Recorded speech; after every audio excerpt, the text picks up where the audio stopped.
बिस्मिल्लाहिर्रहमानिर्रहीम व्यूअर्स अस्सलाम वालेकुम। BG5 फॉर बिगिनर्स आपके साथ हाजिर हूँ, आपकी खिदमत में हाजिर हूँ, आपके साथ हूँ।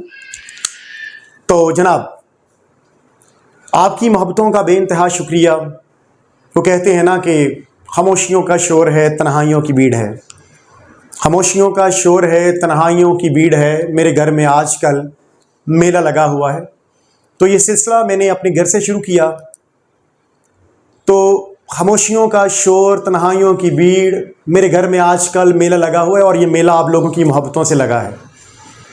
और मैं ये दुआ गो हूँ कि इसी तरह से आप मेरे साथ इस मेले में बढ़ते चले जाएं, कारवां की कारवां आते चले जाएं, सब्सक्राइब लाइक देते चले जाएं और मैं अपनी पूरी कोशिश करता चला जाऊं कि मैं इनको मज़ीद अच्छे अंदाज में पेश करूं आपके सामने। तो आज हमारा टॉपिक वर्ब, जिसको हम डिफाइन तो करेंगे, लेकिन आज वर्ब के ऊपर मेरा डिटेल्ड लेक्चर नहीं होगा। वो आएगा BG6 में, जिसमें हम प्राइमरी ऑक्सिलरी की बात करेंगे जो हेल्पिंग वर्ब है। तो आज तो हम वर्ब की एक किस्म पढ़ेंगे, लेकिन वर्ब को पढ़ाने से पहले या समझाने से पहले मैं आपको ये बता दूं कि वर्ब को डिफाइन करने के लिए वर्ब के फंक्शंस की तरफ जाना पड़ेगा। वर्ब के फंक्शन को समझने के बाद ही हम वर्ब की डेफिनेशन तक पहुंचेंगे। चलते हैं, एक एग्जांपल लेते हैं। अब ये प्रिंसिपल वर्ब क्या है भाई? प्रिंसिपल वर्ब को हम मेन वर्ब बोलते हैं। प्रिंसिपल वर्ब हमारा मेन वर्ब है और इसी को हम प्राइमरी ऑक्सिलरी भी कहते हैं।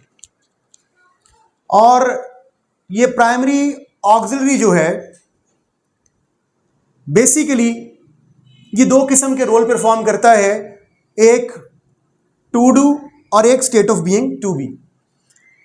अब टू डू से मुराद क्या है? जिसमें कोई एक्शन परफॉर्म होता है। जब मेन वर्ब कोई एक्शन परफॉर्म कर रहा होता है, कुछ कर रहा होता है, मतलब करना। टू डू मतलब करना, और टू बी होना। जब कोई भी वर्ब कोई हालत बताता है, कोई सिचुएशन नहीं बल्कि उसकी स्टेट्स बयान करता है। एग्जाम्पल समझते हैं।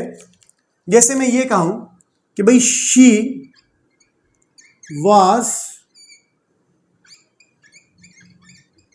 Reading a book. अब यहां पे जरा गौर कीजिएगा कि she was reading a book.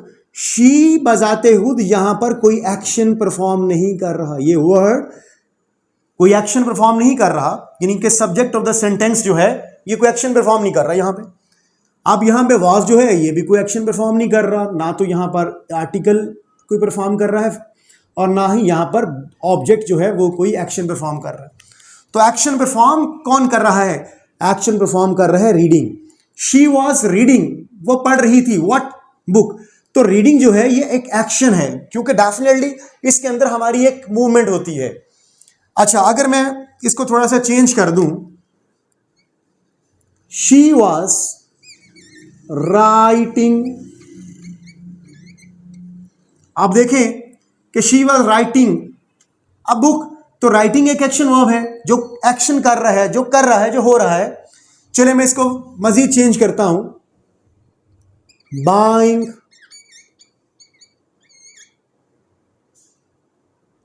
Selling. अब ये जो मैंने यहां पर वर्ब डाले हैं, ये सारे के सारे वर्ब कोई ना कोई एक्शन कर रहे हैं। अब she was writing a book, कभी लिखने का अमल हो रहा है, तो कभी पढ़ने का, और कभी खरीदने का, और कभी बेचने का। तो इसका मतलब ये चारों के चारों जो हैं यहां पर ये एक्शन को परफॉर्म कर रहे हैं, क्योंकि यहां पे ना तो शी कोई एक्शन परफॉर्म कर रहा है और ना तो कोई सब्जेक्ट को फर्क पड़ रहा है यहां पे, ना तो यहां पर किसी कोई टाइम जो है वॉज इसको फर्क पड़ रहा है, बल्कि यहां पर एक्शन चेंज होने से इसको कोई फर्क नहीं पड़ रहा। बस लिखने का अमल, कभी पढ़ने का अमल, कभी खरीदने का अमल, कभी बेचने का अमल। कौन कौन किसकी वजह से हो रहा है? एक्शन की वजह से। मिसाल के तौर पे कुछ एक्शन वर्ब्स, जैसे आप कहें कम। अब कम जो है ये एक एक्शन वर्ब है। डेफिनेटली हम आते हैं तो हमारी एक बॉडी मूवमेंट होती है, हम बिना मूवमेंट के कैसे आ सकते हैं भाई? तो come is also action verb. जैसे मिसाल के तौर पे प्ले, अब प्ले डेफिनेटली हम खेलते हैं, हमारी बॉडी मूवमेंट होती है। मैं क्रिकेट कहूं तो क्रिकेट तो जनाब एक जस्ट वर्ड है, लेकिन क्रिकेट कोई एक्शन ही करती। एक्शन होता क्या है? प्ले। जो खेलने का अमल है वो ही एक्शन वर्ब है, ना कि क्रिकेट वर्ड एक्शन है। इसी तरह से अगर मैं ये कहूं गो, अब डेफिनेटली जाना जो है, जाना भी तो डेफिनेटली एक बॉडी मूवमेंट रिक्वायर्ड है। बिना मूवमेंट के how can possible we can move from one place to another? तो definitely go is also action verb that perform this role. इसी तरह से आप गौर करो, जैसे ईट, हम कुछ खाते हैं तो डेफिनेटली वो खाना भी तो एक एक्शन वर्ब है ना, मूवमेंट तो रिक्वायर्ड है भाई। मूवमेंट के बिना कैसे पॉसिबल है? जैसे ड्रिंक, हम जो पीते हैं डेफिनेटली उसमें भी मूवमेंट रिक्वायर्ड है। इसी तरह से आप देखो, जब हम कुछ बाय करते हैं, सेल करते हैं, ठीक है, व्हाटएवर जो भी ऐसे वर्ड्स हैं, ये सब के सब क्या हैं जनाब? ये सब के सब जो हैं ये एक्शन वर्ब हैं, जो अपनी अपनी जिम्मेदारी निभा रहे हैं, एक्शन परफॉर्म कर रहे हैं। ये सब एक्शन वर्ब है।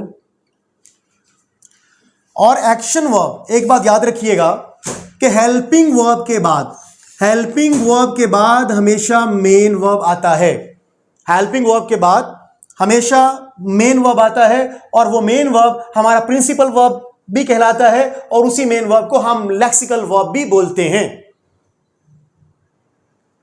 तो मेरा ख्याल थोड़ी सी समझ तो आई होगी कि एक्शन वर्ब क्या होता है? जो कोई मूवमेंट से गुजरता है, जिसमें हम कुछ कर रहे होते हैं, ठीक है। जैसे मिसाल के तौर पे I am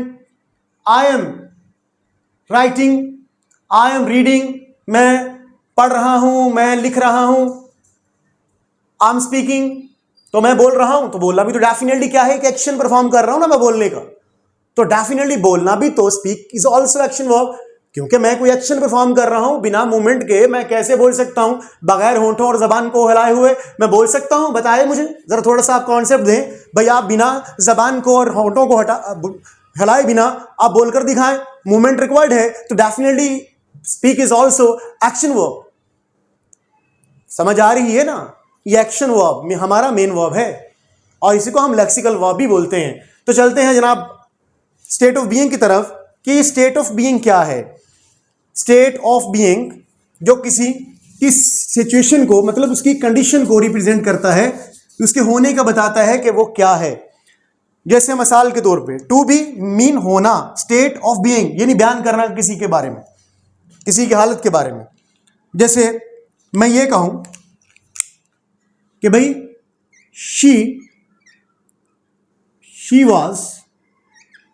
she was a writer, भाई वो राइटर थी। तो मैं कहूं भाई इसमें एक्शन क्या है? तो आप कहें भाई राइटर है, लिखती थी। तो भाई लिखती थी, लिख तो नहीं रही भाई, उसके होने का बताया वो क्या है। चले मैं थोड़ा सा कॉन्सेप्ट चेंज करता हूं, मैं इस वर्ड को ही रिप्लेस कर देता हूं। मैं इसकी जगह पर लिख देता हूं शी वॉज, ताकि ये भी बात क्लियर हो जाए। She was a beautiful lady. अब यहां पर देखें कि यहां पर जो वॉज है, ये यहां पर हेल्पिंग वर्ब काम नहीं कर रहा।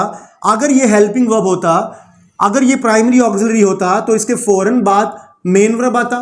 तो लिहाजा ब्यूटीफुल तो एडजेक्टिव है, लेडी तो यहां पर नाउन है, तो डेफिनेटली फिर ये तो जनाब मेन वर्ब तो नहीं है ना, ये मेन वर्ब तो नहीं है। तो इसका मतलब क्या है कि वॉज यहां पर बजाते खुद ही मेन वर्ब है, ये बजाते खुद ही यहां का प्रिंसिपल वर्ब है। प्रिंसिपल वर्ब भी यही है, यहां का मेन वर्ब भी यही, प्रिंसिपल वर्ब भी यही। कैसे? मिसाल के तौर पे मुझे कोई पूछे भाई आप क्या करते हैं, तो मैं बताऊं कि आई एम टीचर, मैं टीचर हूं।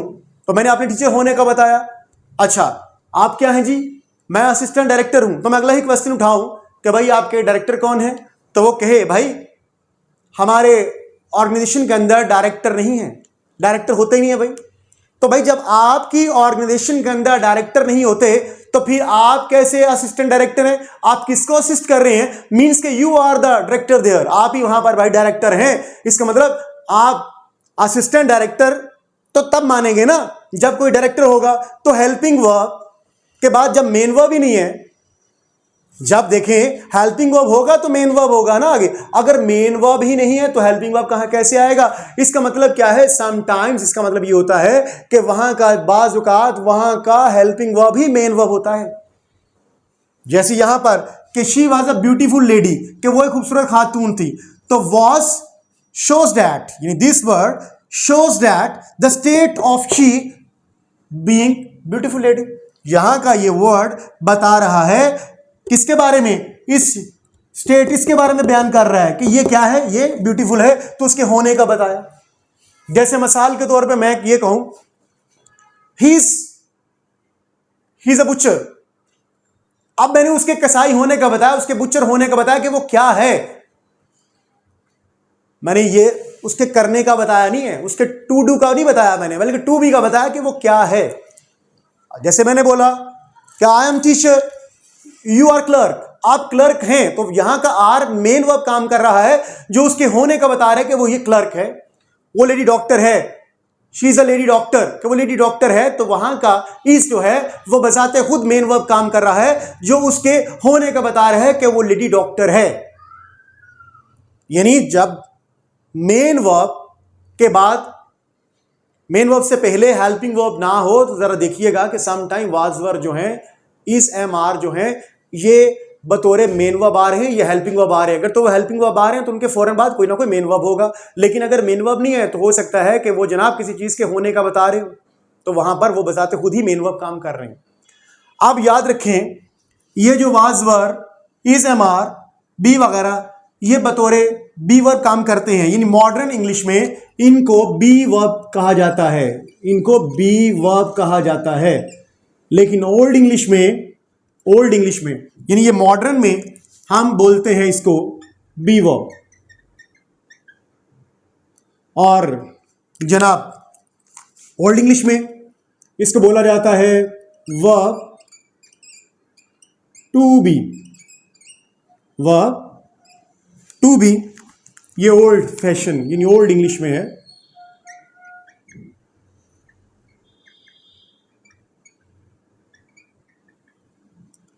तो इसको स्टेट ऑफ बीइंग भी बोलते हैं, स्टेट वर्ब्स भी बोल लेते हैं हम इसको, कि भाई ये और स्टेट वर्ब बोलना कोई मजाक का नहीं है, आप बोल सकते हैं। स्टेट वर्ब भी कहा जाता है, ये और ये एक ही कैटेगरी के, लेकिन इसका न्यूली नेम जो है वो बी वर्ब है। अब बी वर्ब कितने होते हैं भाई? How many types of be verb? तो बी वर्ब बेसिकली 4 टाइप्स पर बेस किए हुए हैं, और वो कौन कौन सी हैं जरा देख लेते हैं भाई। बी वर्ब होते हैं जनाब 4। ए कहलाता है तो V1, ए कहलाता है तो V2, ए कहलाता है तो V3, ए कहलाता है तो V4। अब ये V1 में आता है हमारे पास बी, प्रेजेंट के लिए इज, एम, आर, और ये आता है वाज सिंगुलर के लिए, और प्लूरल के लिए वर, और ये है जनाब बीन, और ये है बीइंग। ये 4 बी वर्ब्स होते हैं जिनको हम इस्तेमाल करते हैं। तो मेरा ख्याल स्टूडेंट्स आज का छोटा सा ये कॉन्सेप्ट आपकी समझ में आया होगा कि प्रिंसिपल वर्ब जिसको हम मेन वर्ब या लेक्सिकल वर्ब बोलते हैं वो कितने रोल परफॉर्म करता है। तो आपको मेरा ख्याल आइडिया हो गया है कि वो रोल परफॉर्म करता है तो कितने 2, एक मेन वर्ब का और दूसरा मेन वर्ब तो होता ही है, दूसरा टू बी का, और एक एक्शन, यानी एक एक्शन को रिप्रेजेंट कर रहा है, एक डूइंग को रिप्रेजेंट कर रहा है, दूसरा स्टेट ऑफ बीइंग को रिप्रेजेंट कर रहा है। एक्शन में वो क्या करता है ये तो आपने सुन लिया होगा, और स्टेट ऑफ बीइंग में वो किसी चीज के होने का बताता है कि वो ये है। जैसे मैं ये कहूं दिस इज अ मार्कर, ये एक मार्कर है, तो मैंने इसके मार्कर होने का बताया कि ये मार्कर है, तो यहां का इज जो है ये मेन वर्ब काम कर रहा है, ना कि हेल्पिंग वर्ब। तो आई होप सो कि आज का कॉन्सेप्ट आपको क्लियर हो चुका होगा। खुश रहें, शाद रहें,